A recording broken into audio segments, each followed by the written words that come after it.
Hello, my friend. Welcome to the study.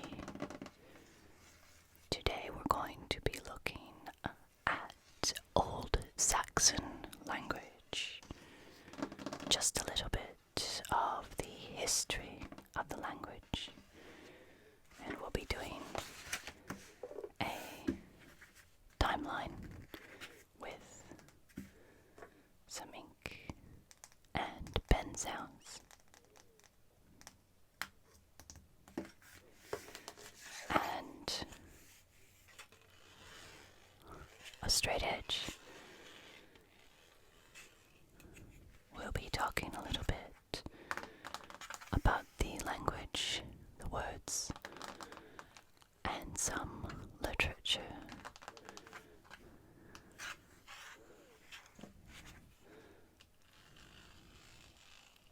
So make yourself comfortable in this study as you listen to some sounds and some linguistic history.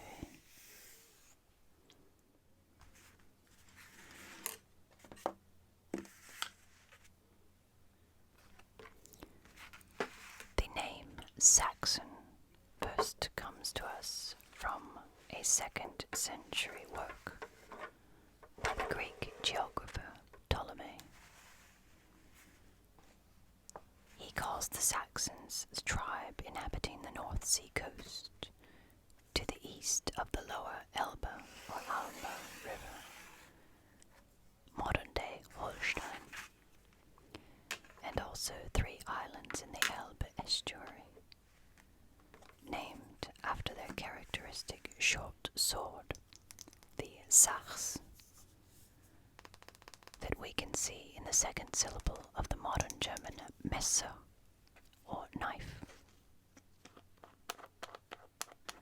Ptolemy most likely based his description of this tribe on Roman reports from about AD 5.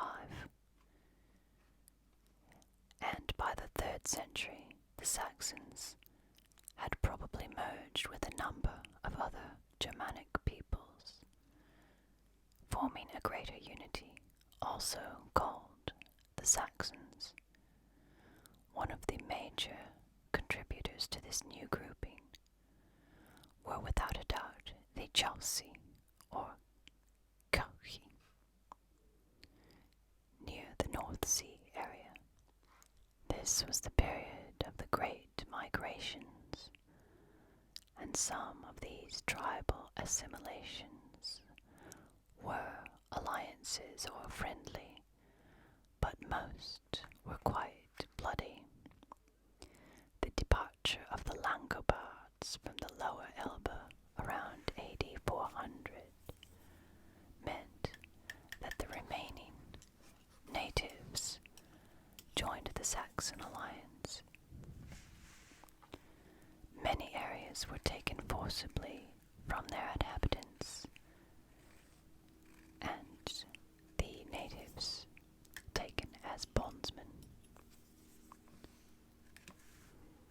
The Saxons first forced themselves upon the attention of the Romans in the later part of the 3rd century, when they were harassing the coasts of northern Gaul and southwestern Britannia. These attacks were so severe that a special coastal defense was set up, and it was known as the Letus Saxonicum, the Saxon shore. By the middle of the 5th century, however, the northern coasts of Gaul had a large number of permanent Saxon settlers, as did some parts of the western coasts. Ultimately, all of these Saxons were assimilated into the Franks in a way that their cousins across the Rhine were not.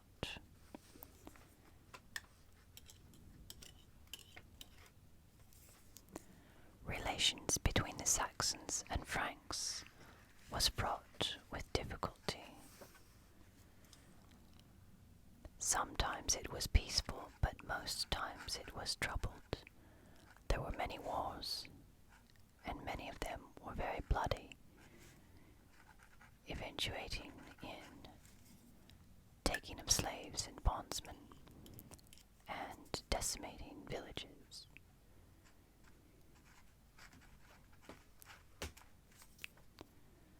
In 531, the Franks and Saxons joined together to destroy the Thuringian kingdom. The newly settled Thuringian Saxons, however, were obliged to pay a yearly tribute to the Franks,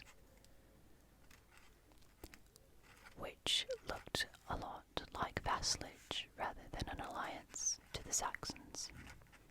In the early 8th century, the Merovingian Frankish kingdom was thrown into confusion following the death of Pippin, the mayor of the palace, and in 715 the Western Saxons took advantage of the situation by invading the lower Rhineland. 3 years later, Charles Martel pushed these invading Saxons out and followed up with a victorious push all the way to the Weser. He was forced to enter Western Saxony again in 720 and 738. We don't know much detail except that he was victorious and that he devastated the countryside, exacted pledges of tribute, and took hostages for good behavior. This fighting between the Saxons and Franks lasted for many centuries. By the end of the 8th century, Saxony took up much of what is modern-day northern Germany. The Saxon state was loosely organized into 3 major provinces: Westphalia to the west, Angria in the center on the Weser, and Eastphalia to the east. The Saxon nobility appeared to have been large landowners, and the bondsmen did their farming for them. Freemen were probably small independent farmers, this independence being hardly secure. Even though the size of the nobility was large, its relative standing was nonetheless greater than in other Germanic tribes and groups. The gulf between nobles and other classes was, if anything, widened by the relatively good standing that bondsmen had in Saxony. They had a Wehrgeld amounting to 3/4 that of a freedman. They bore arms and had a voice in the assembly. This elevation implies an effective lowering of the standing of freemen. The law appears to have strictly enforced these social gulfs and class differences in Saxony. The death penalty was prescribed for any man who married above his station, and marriage with a woman beneath one's station had no legal standing. The laws and customs were surprisingly grim in many ways. Things like cattle theft or breaking and entering, which were punished with fines elsewhere, brought the death penalty in Saxony. Even animals would receive death penalty for killing livestock. Pregnant unmarried women and adulterous married women were whipped from village to village and finally put to death. The Saxons, unlike other Germanic tribes, had not gone over to a monarchical form of government until after the 8th century.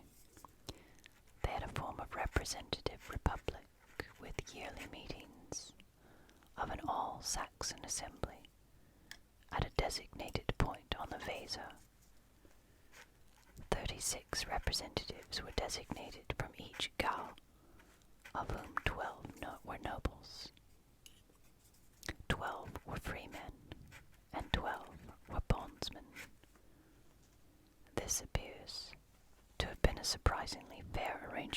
the surface, but in fact it was much to the advantage of the nobles on whom the bondsmen depended and to whom they owed service. This opened the Saxon tribe to several weaknesses. The nobles seem to have played the freemen and bondsmen off against each other at the assemblies. They protected their privileged status against threats from below, but also did their best to guarantee that there would be no monarchy above. The leadership necessary during times of war was not determined by vote of the assembly, but it was the war leader who was selected from among the 100 or so Gaul leaders by lot. The Saxons also did not represent the kind of unified nation that the Franks did. Even in times of war, the individual Gaue and provinces retained a great deal of independent initiative. In dealings with the Saxons, it was rare that one dealt with the nation as a whole, and there is little doubt that the Frankish kings found this more than a little frustrating. The year 772 marked the beginning of the final series of wars that was to spell Saxony's end as an independent state. Charlemagne's imperial council in Worms officially declared war on the Saxons, and this king moved immediately to implement it.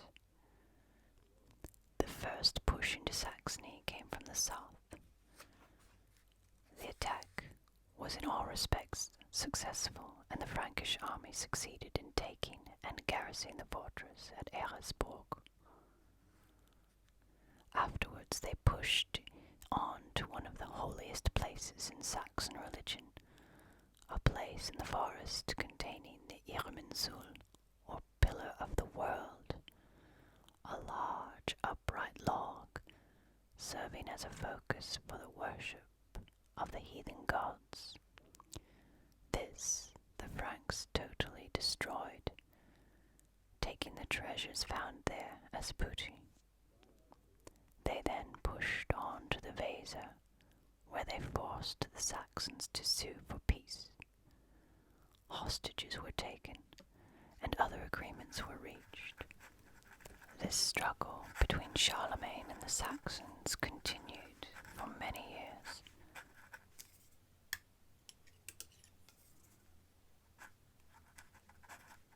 When Charlemagne returned from Rome after a Saxon attack, the nobles from all over Saxony pledged fealty upon his victory.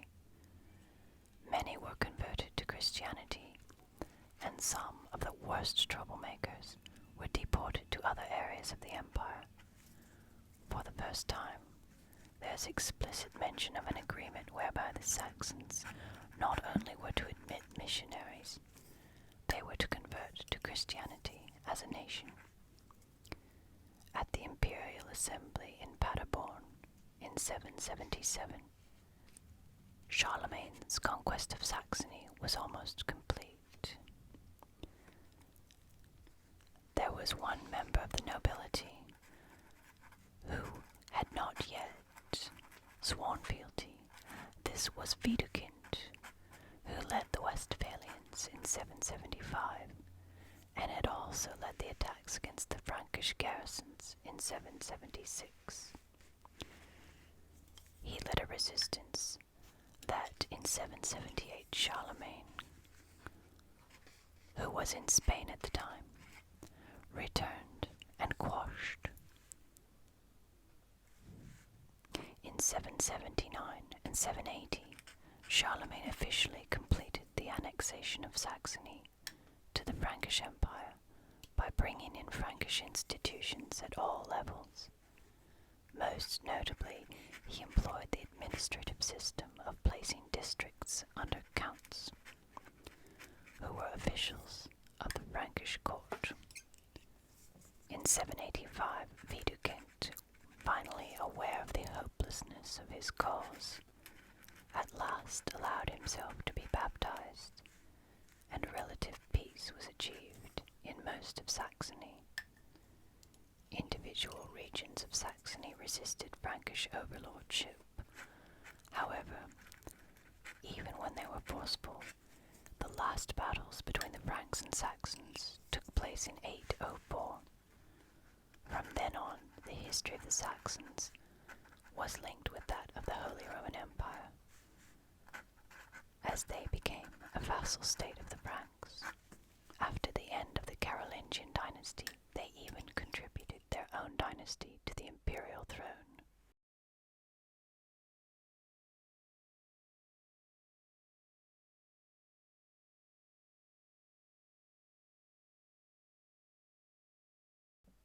The settlement and economy of the Saxons was on single estates or in small villages. The rectangular houses were of post construction, and they were built during the Iron Age that united the hearth corner, and the stable under a gable roof. At first, the farming was of wheat, barley, oats, rye, flax, millet, and vegetables, and raising domestic animals. Later, the Romans brought viticulture and fruit. The settlements of Saxon areas were by clan, that identified each village and clan community. The distributions of the plowable land in plow strips to members of the clan carried the obligation to till it or cultivate that land. The community use of the commons or the forest, the grazing land, the waters, and other uses was given by the ting or the assembly. Certain property was fenced in. This was privileged property and encompassed house and homestead of nobility. It was sacred as the seat of domestic gods and the burial site of ancestors. Trade was carried on between the Germans and the Mediterranean area from at least the Bronze Age forward. The three classes of society were, of course, the nobility, consisting of families deriving their ancestry from the gods, the free men, who were able to bear arms and possessed political rights. This made the mass of the population. The semi-free class consisted of freed men and the laity or bondsmen. The unfree slaves were prisoners of war.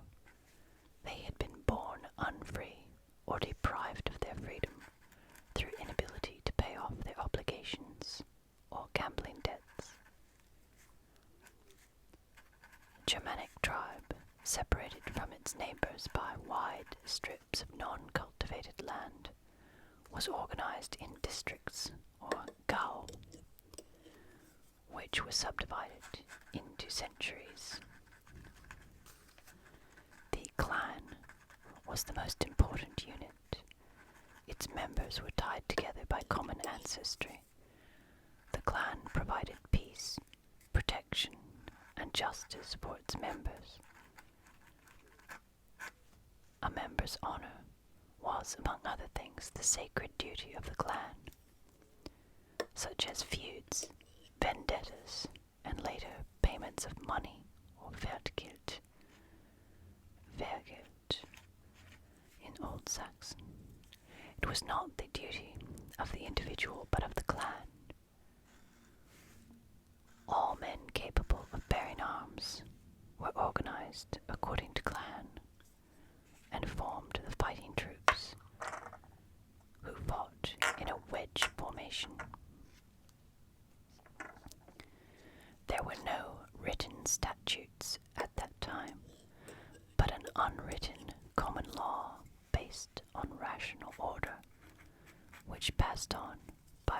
tradition. Supreme authority rested in a general assembly, or das Ting, which met at regular intervals. The princes made proposals which were accepted or rejected by the people. Voting took place on matters of war and peace and personal freedom, and had to be unanimous. As a court, the General Assembly decided in matters of violations of cults, treason, war crimes, and dishonorable conduct.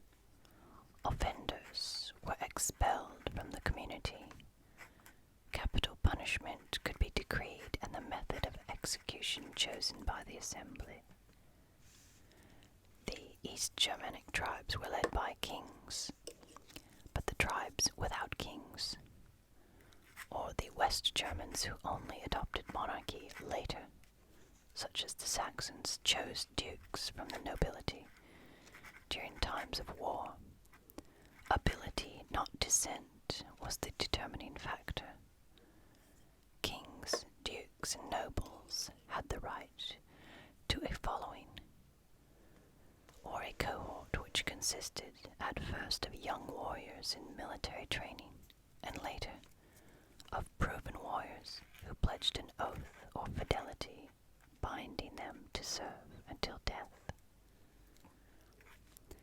Beside the gods of fertility, Njörður, identical with Neithus, the mother goddess, Freyja and Freyja, there were the Aesir.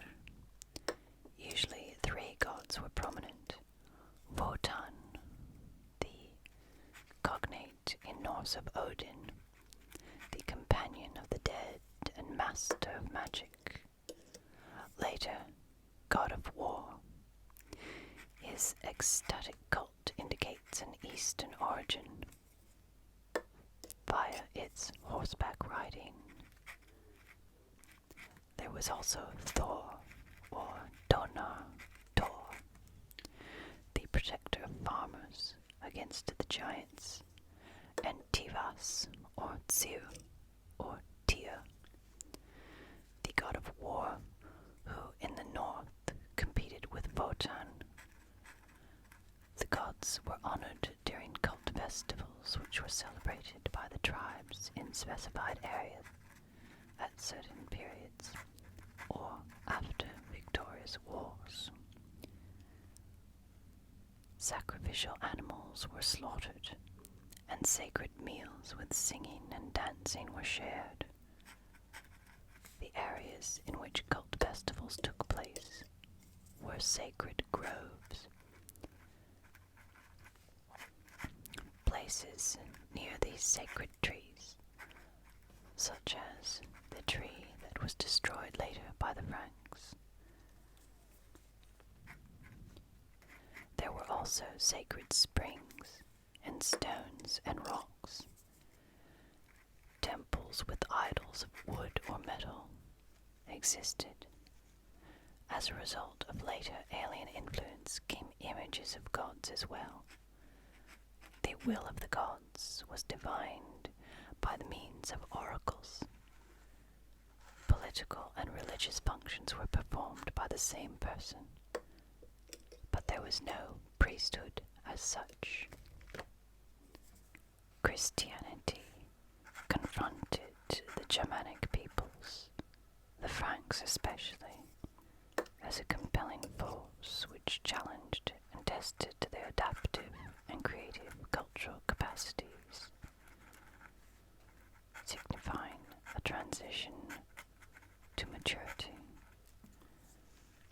The idea of divine providence and omnipotence imparted a new meaning and value to the life and work of the Germanic warrior, whose faith in the protective power of his national deities had been shaken even before Christian missionaries cut down Donar's sacred oak trees and destroyed the heathen sanctuaries. Since Christianity had become a state religion under Emperor Constantine in the 4th century, it necessity of combining its historic continuity with its universal mission. In the 4th century, the Church was organized according to the model of the Empire, while the Eastern churches began to look to Constantinople as their spiritual and political center. Rome, the capital of the Empire in the West, became also a center of the Church. The Roman Church had developed an autonomy and a social and religious authority, embodying some of the most constructive elements of Roman culture, and which enabled it to stand on its own when the empire collapsed, fully equipped to become the heir of ancient Rome and to transmit its cultural assets, together with Christian doctrine, to the new barbarian peoples.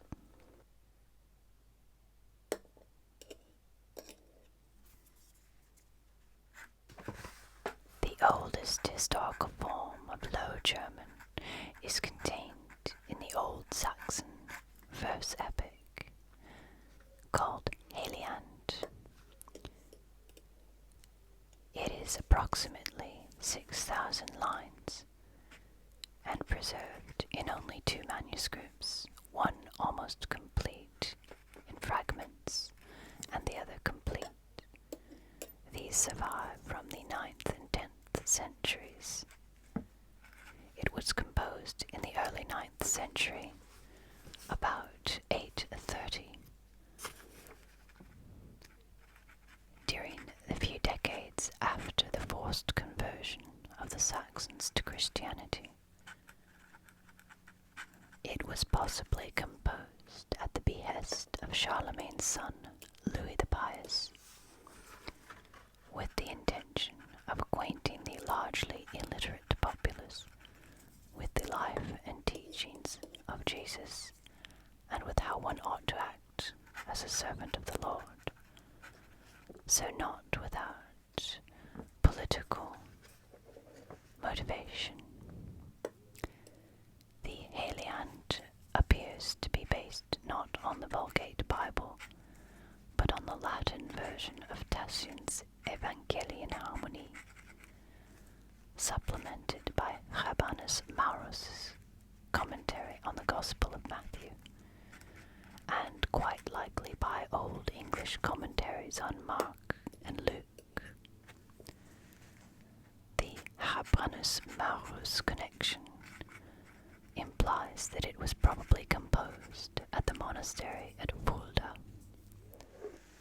The poet is unknown, and it is disputed whether he was a minstrel or scop,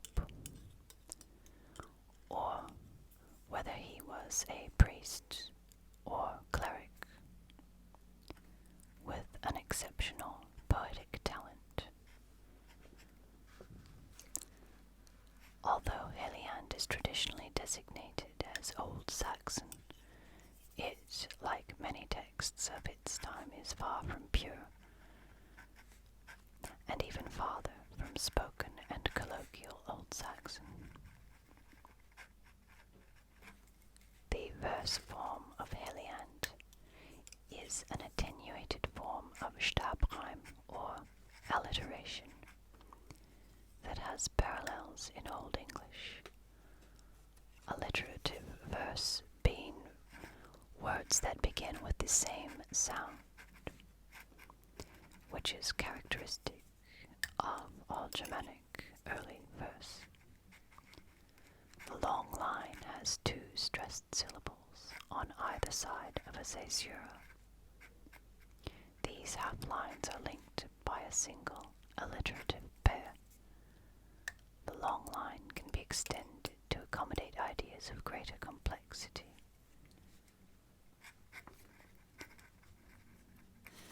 The Heliand is written in very Germanic character, as the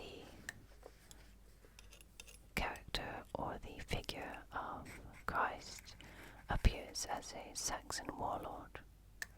In its telling, we can recognize terms of local and contemporary models. And war, which is unambiguously wicked, is a lesson for the warlike Saxon tribe.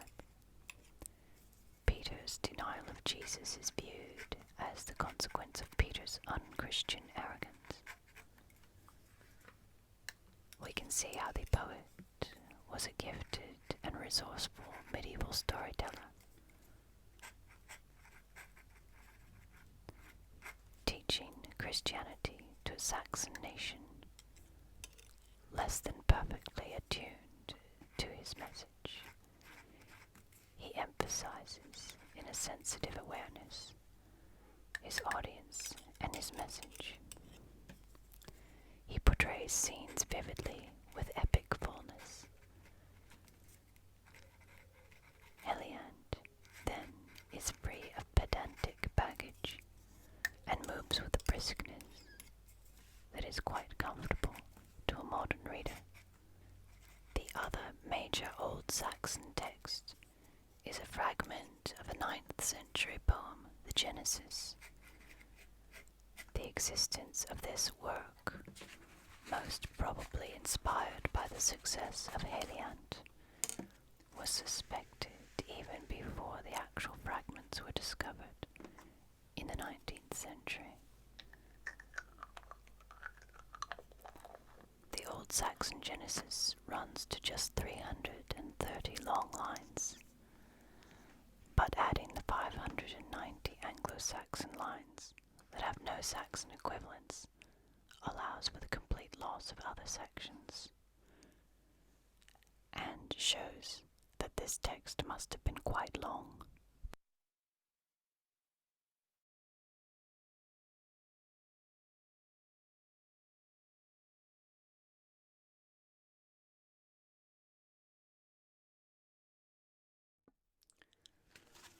Let's look at some aspects of Old Saxon.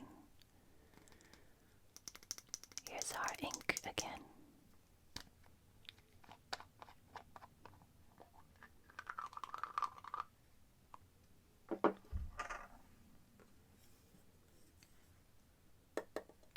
So just a few, certainly not exhaustive. Because we don't want to be exhausted, we want to be relaxed. So we have our P, T, K pronunciation from the Germanic or Proto-Germanic sound shift from Indo-European. We have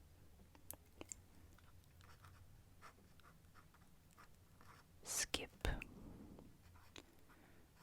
which is our modern ship.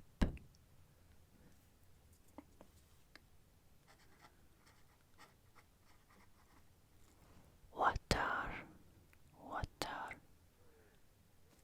of course, modern water. And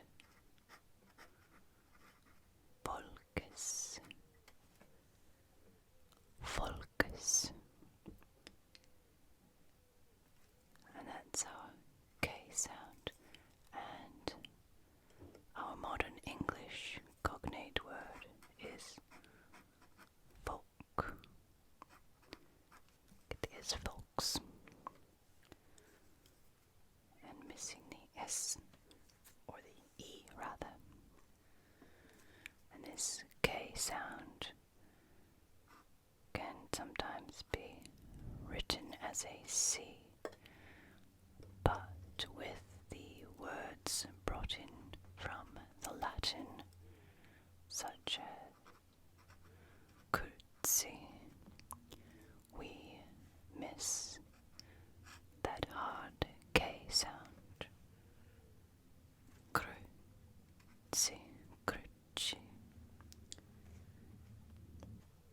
Another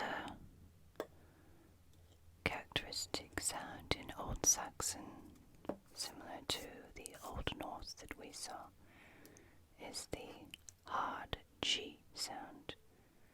And again, this list is by no means exhaustive. This is just a cursory. We're doing the highlights here. So we've got a hard G as in a dagus. And we get our modern German. If you know German, you can guess. So we have Tag, that's our modern German, and our English is day. But that hard G has been kept on the German side of the channel. Or shall we say the German side of the Rhine? And we also have another one. It's a good example. Voglos.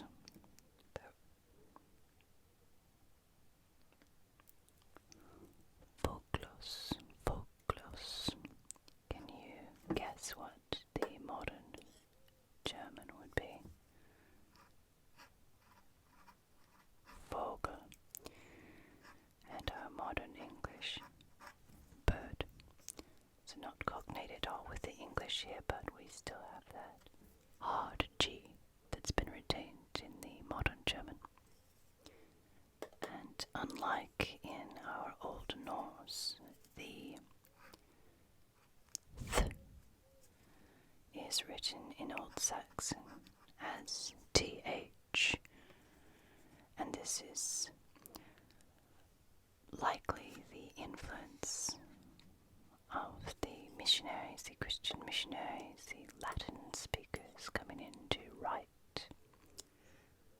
So we're writing, and we get both a soft th sound and a hard th sound.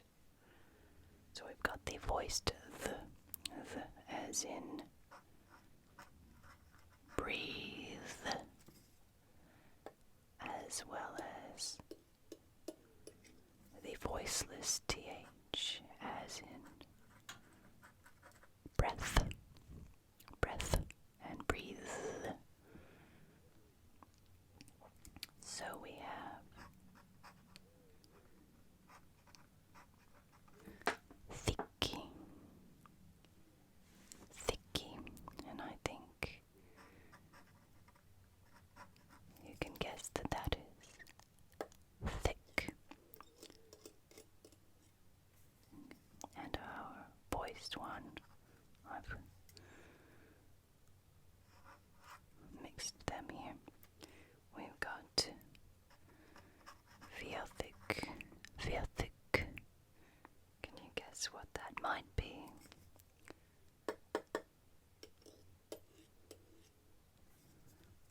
And we can also write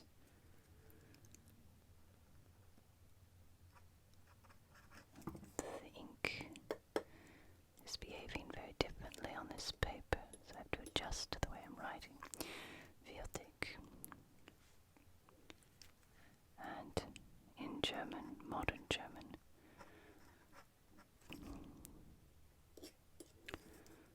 würdig, and modern English, worthy. So you can already see our modern English would be a form of the Low German spoken by the Low Saxony or Low Saxons, Angles, and some Jutes, the tribes that came to Britain, which were not the tribes of Old Saxon that stayed on the continent, and also not the ones that assimilated into the Frankish tribes tribes in northern Gaul. Let's look at the H. The H can be quite interesting. We can have word initial H's, such as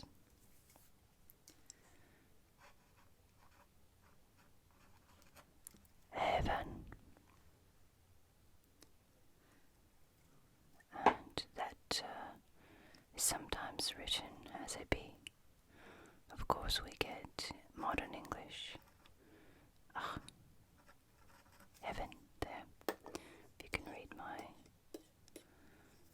gibberish handwriting. And then this one. In a lot of Old Saxon poems, slachen. And that is a verb, but let's look at the modern German noun. Schlacht.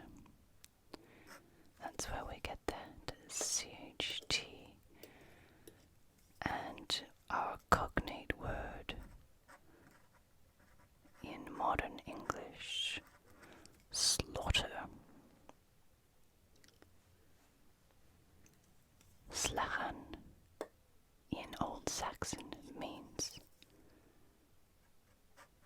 to strike. But you can see that as time went by in both English and German, the meaning has migrated somewhat. So Schlacht in modern German is a battle, and of course slaughter in modern English has battle connotations sometimes, but it also has other contexts, meaning to kill, but in a very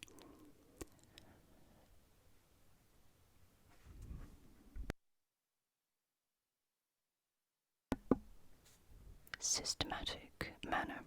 Not a very pleasant word, really, but the sound of it, slachen, is very, very evocative in Old Saxon poetry. We also have a sort of a silent H. Na. And our modern German is na.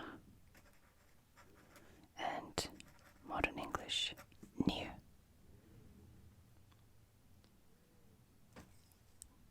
Let's find another interesting one is our W, often written as to use. Now you can probably understand why if some of the first writing, or first mass writing as it were, of Saxon was done by Latin speakers. So how to represent these sounds. So word initial.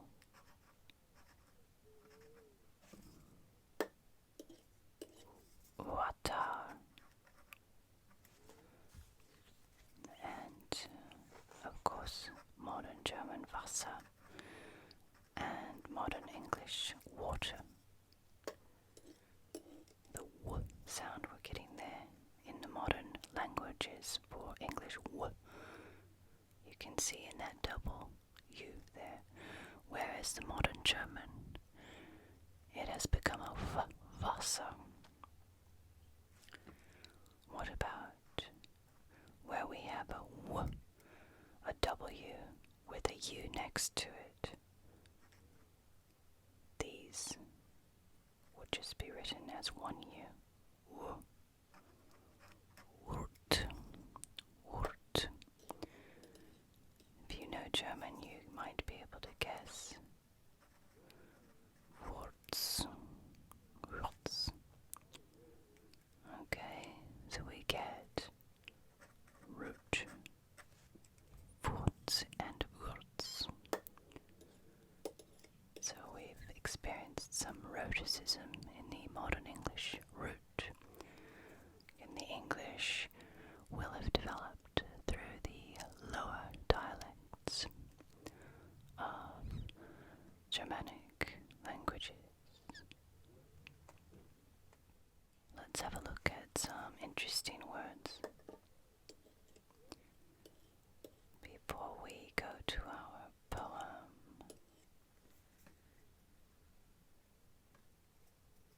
this one I like. Latin. I get a bit of a circumflex there. Latin. And this has a Gothic equivalent of Latin, so you can see what that circumflex, what the vowel sounds are, that it's combining there in the diphthongated, well, it's a half diphthongated vowel.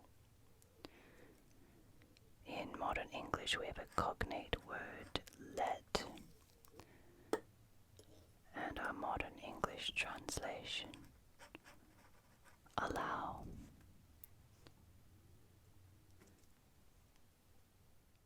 Is another good one, and this will crop up in Middle High German with much more meaning to it, but the Old Saxon will be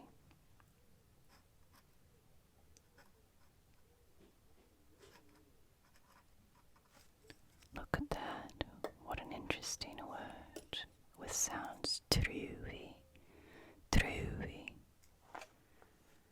And you can see here how we almost get the beginnings of the V sound in German for the V or W. Truvi. Can you guess what the cognate words are for that?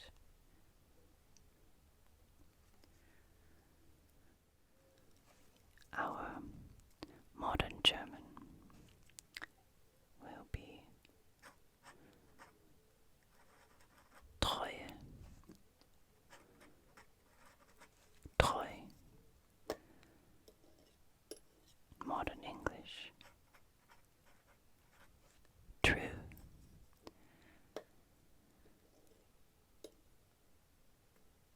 Treue. And this word has lots of meaning in our Middle High German, such as loyalty. And here we can see a difference in a hardening in Old Norse that did not happen in the Old Saxon.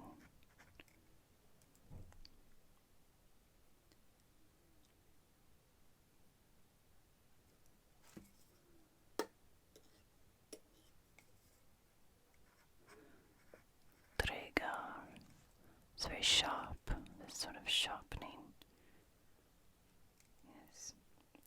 Of our clusters like that. But here it didn't happen, it was soft. Let's do just a few more for the page. Bring in some Old English so you can see the similarities. How about this is our Old Saxon.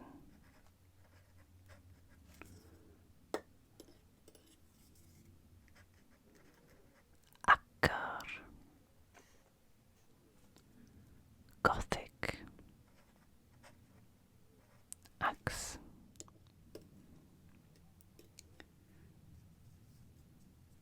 and our Old English. Look at that, we've got a diphthongated vowel sound here. I can write that again so that it's nice and neat. It's an A and an E.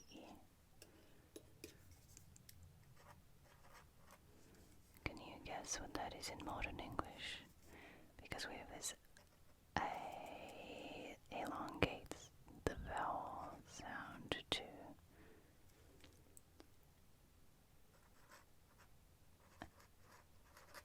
acre.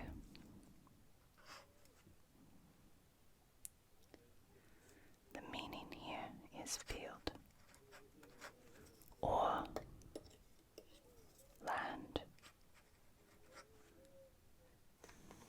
Let's have a look now at our Old Saxon poem, Heliand.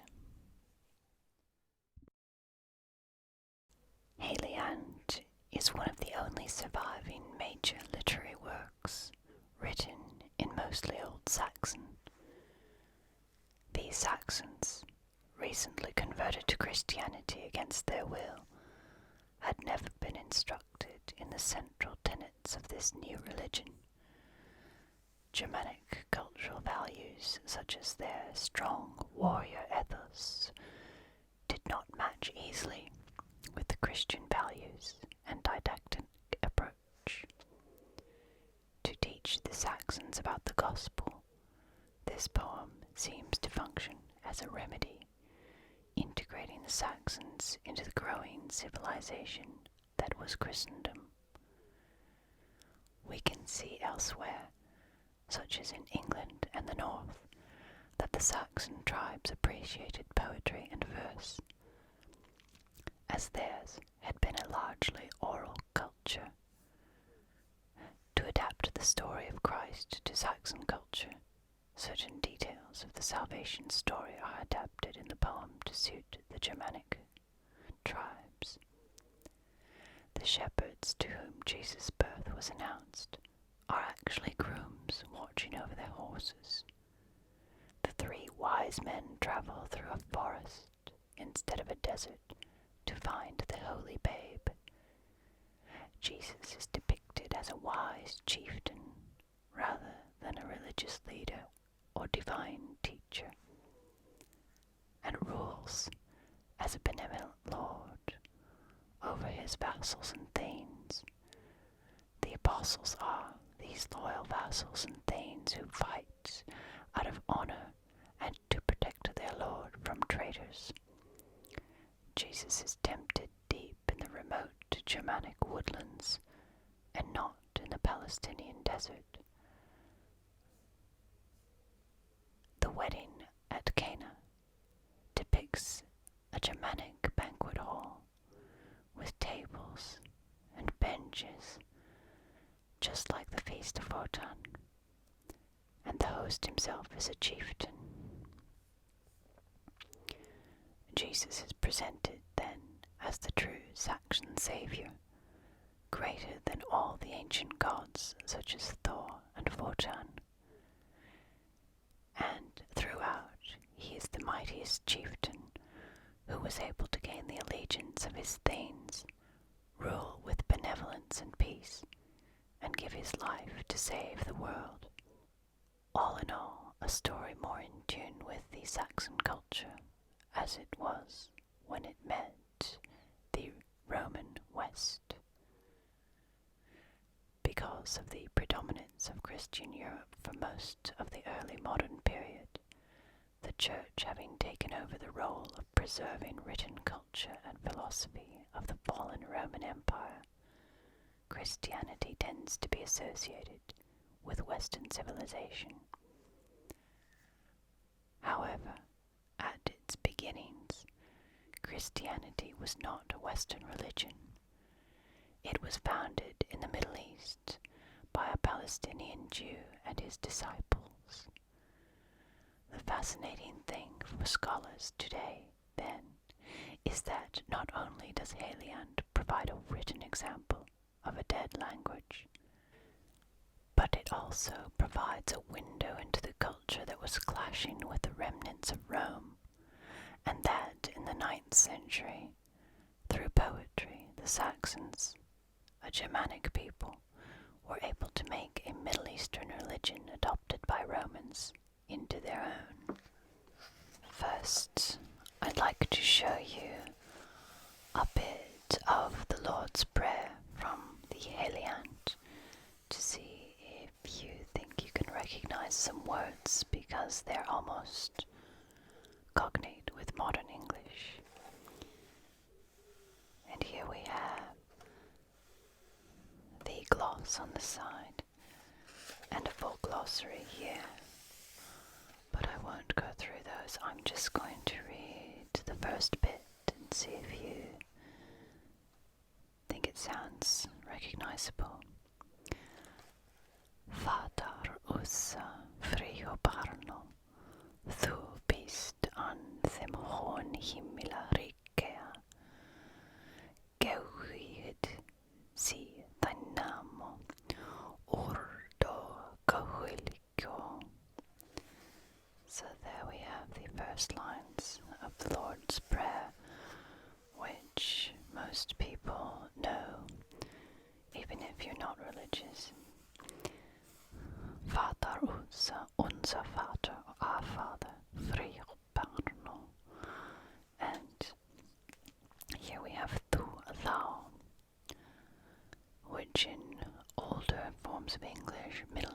English and Old English is the accusative and dative forms of you. Bist, which cognate with the modern German you are. Hohen, high. Himmel, heavens, and Reich for Reich or empire, as it were, or realm, so the realm of the high heaven. And here we have lots of words that are cognate in modern German. Reich, Himmel, Hohe, and also them, dame. Right, so our dative of the masculine article der. Quid sie sein Name? So this one's a Gewalt. Hallowed in the Middle English from the King James Version, which is well known. Sie, and there's our subjunctive. Your name, be your name, thine, the possessive, there. And urdo, word. Köhliger, blessed, or consecrated, respected, sanctified.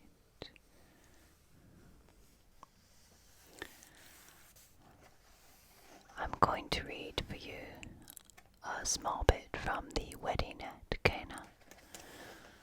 The story about Jesus turning the water into wine. I'll put the English on the screen and read the Old Saxon.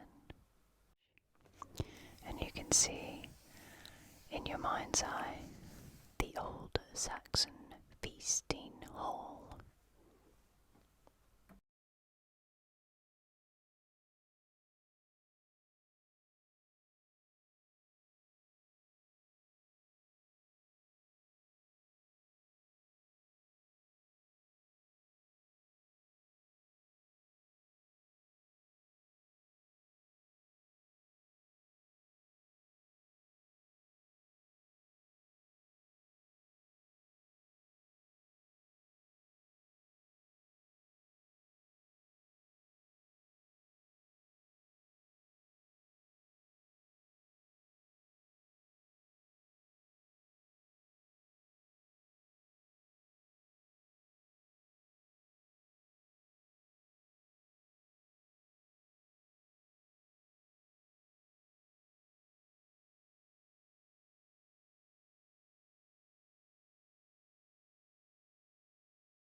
So there we have an overview of Old Saxon, a little bit of the history, a little bit of culture,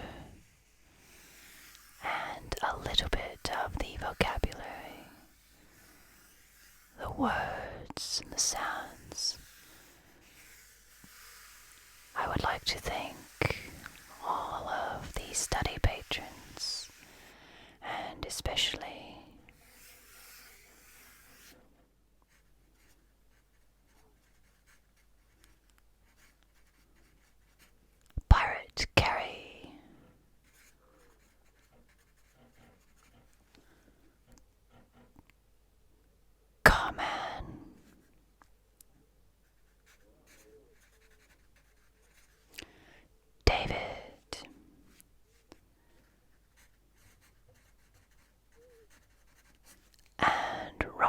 listeners and everyone who supports the study. Thank you. Thank you. Thank you. Be good to yourself. Be kind to others.